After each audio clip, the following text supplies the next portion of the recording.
drivers. We'll also see it in slow motion. We'll see it from a couple of angles. Tell us what we're watching. Tell us if there's anything that he does that mere mortals can try to do for themselves.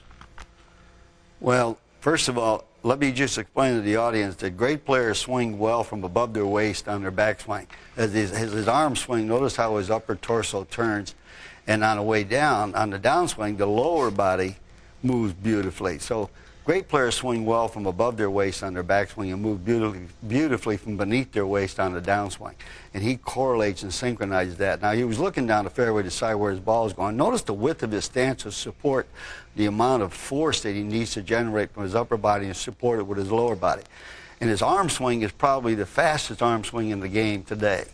His arms move so fast around and up and down and around and up that he doesn't have to force his wrists and hands to work that hard because they're the weakest link. And he supports that by a good right knee controlled action on his backswing. His setup is good. Watch and see when he swings back, his head will move slightly to the right and then turn because his club head is moving sideways to start on the line of play. But he correlates the upper and lower body, part of his body beautifully. He synchronizes the swing, turn, and shift, as I see it, as good as any player in the world. He's got a beautiful grip. He's been taught beautifully by Butch Harmon. He winds that arm up in the shoulders, and then he shifts the lower body and lets the upper body respond. Oh, here's a good view here. Notice the width of his stance, which supports the amount of lower body drive he needs. Now, when he starts back, he will keep the club on the line of play, and then the head moves slightly to the right, and then it stops and starts turning as the club moves to the side of his body. You can see the beautiful width of the left arm and the extension of the shaft right in line with the line of play. In other words, he's parallel to the line. The elbow is going to start folding as the wrist joints start cocking the club upward and the shoulders keep turning, but he's supporting the right knee. Now look at the height of his hands and look at the beautiful position of the club, which is going to be parallel at the top.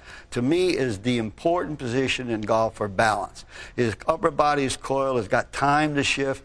The club head is parallel to the line of play. His hands are higher than you might think.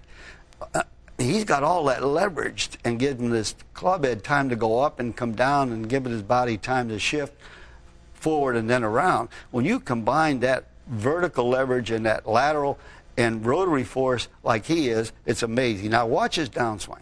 Watch his right knee get to the ball. And watch his right heel come off the ground and his knee drive forward. Now what happens here is the right arm, see the right arm tucked into his right side? It is now that entire right arm being that flexed and that wrist joint being still cocked is trying to catch up to his right knee and leg and foot. And what is happening here is the right arm is trying to catch up to the right leg, and the right leg is moving fast because the heel is up and the knee is going forward. The left hip is clearing to allow the arms to rotate fast around the body through the hands and wrists. Now watch and see as he passes through this ball how fast his right side turns and then catches up to his left side. This is in slow motion. You can see now that he's striking against the back of his left wrist, which is supporting the blow of the right hand. His head has maintained a steady head position. You got a slight tilt in his shoulders, which he should have at this point in his golf swing. Notice how high his right heel is off the ground.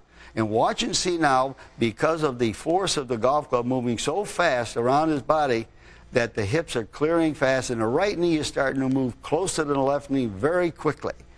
And now he has great extension with his right arm going through the ball, just like he did the opposite of his left arm going back. So now the left arm is folding to allow the club to rotate around his body. And then you will see, as he finishes swing, how far around the back of his head the speed of the golf club has forced his arms and hands to travel. Look at how far his hands have gone behind his head. He can't stop that. The club is moving too fast. Just remember, he's going 130 miles per hour. Beautiful golf swing. One of the greatest swings in the game of golf. Now we'll take a look from a different view, and again with the driver. Tell us what we should appreciate here. Notice he's making practice swings here just to get some rhythm and freedom in his arms. You notice he's not going to swing. He's not swinging that fast in his premeditated practice swing because he's not going to try to drive the ball any distance. He was just looking down the fairway to see where he's going to try to strike the ball. Now watch and see how beautifully he's set up here. Everything is pretty square. And he's got a beautiful grip. The club will start on the line and move around and up. And The swing was so fast there, but notice he got to the parallel position beautifully. And watch and see as he gets to the parallel position and his lower body starts to move, that it forces the angle of the left arm to move slightly inward, and he keeps the club in beautiful plane. He doesn't try to force the club to change directions lower or higher. He just comes down almost on the same plane that he went back on, meaning that he got great control of his hand and wrist action, and his arms have such great speed supported by the shifting of the lower body. His head is really staying steady to a degree that he doesn't go up and down too much and too far right or too far to the right or left. Here we go again. Club head started straight on the line. The club head now is turned and facing at right angles, right in line with the lead arm. See that? Right in line with the lead arm. Beautiful position. It could be slightly more inside. I would like it a little more inside, but it will get there. Watch and see from here how the arm now goes up as the wrist and hands set the club at the top, coiling the body. The right knee is resisting. The left knee has bent toward the ball. Now watch and see how the right knee drives the left knee forward and clears the left hip. That quick. See it? The right knee driving the left knee forward and clearing the left hip. The lead arm swinging the club inward, forcing the right arm to get in closer to the body, retaining the wrist angle so the club doesn't unload too early. Watch and see the accelerated force now, how the right arm and hand try to catch up to the left. The left bears against the right, keeping the club face square. And from there, the club head just whirls around to the left, up and around his body, completes a full swing through the ball. His head is still focused down toward the ball, and then he looks and follows the flight of the ball. Look at that follow-through. Very few people can swing the club that fast and maintain that good body balance and that good body control. He's, to me, almost a freak. We're going to take a break, and as we leave, we're going to have our weekly MaxFly Innovative Idea, which was suggested today by our